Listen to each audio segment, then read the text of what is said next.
ব্যক্তিগত জটিলতা কাটিয়ে পরিমণি কাজে ফিরেছেন বেশ আগে। এর মধ্যে একাধিক সিনেমার কাজ সেরে ফেলেছেন। এখন ব্যস্ত ওয়েব সিরিজের কাজে, যেটার নাম রঙিলা কিতাব। নির্মাণ করছেন দেবী খ্যাত অনব বিশ্বাস। এই প্রজেক্টের ঘোষণা এসেছিল গেল বছরের অক্টোবরে। সম্প্রতি সিরিজটির শুটিং শুরু হয়েছে। লোকেশন দেশের অন্যতম সুন্দর জেলা রাঙ্গামাটি। সেখানে ইতিমধ্যে পরীর অংশের শুটিং শেষ হয়েছে বলে জানা গেছে। রঙিলা কিতাব ওয়েব সিরিজে পরী অভিনয় করছেন শুক্তি নামের চরিত্রে, যার প্রতি গভীর মায়া জন্মে গেছে অভিনেত্রীর। তিনি ফেসবুকে লিখেছেন, চরিত্র হয়ে কাজ করলে কিছু সমস্যা আছে, যেমন এই শুক্তির চরিত্রটা।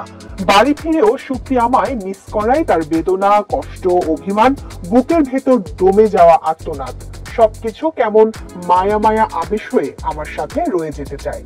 সিরিজটিতে কাজ করে যে পরিমণি তৃপ্ত, সেটা তার কথায় স্পষ্ট। তার ভাষ্য, সত্যি আমার অনেকটা ভালোবাসার চরিত্র হয়ে গেছে। আশা করছি রঙিলা কিতাব রিলিজ হলে সবার ভালোবাসা পাবো। কি অসাধারণ একটি টিমের সাথে কাজ হলো, আমি সবার প্রতি কৃতজ্ঞ।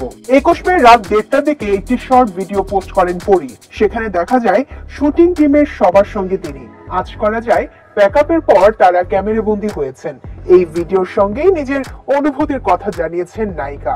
কিঙ্কর আহসানের উপন্যাস রঙিলা কিতাব অবলম্বনে নির্মিত হচ্ছে সিরিজটি, যেখানে উঠে আসবে ভালোবাসা, অতীত, অপরাধ ইত্যাদির সমন্বিত এক উপাখ্যান। সিরিজটি মুক্তি পাবে ওটিটি প্ল্যাটফর্ম হইচইতে।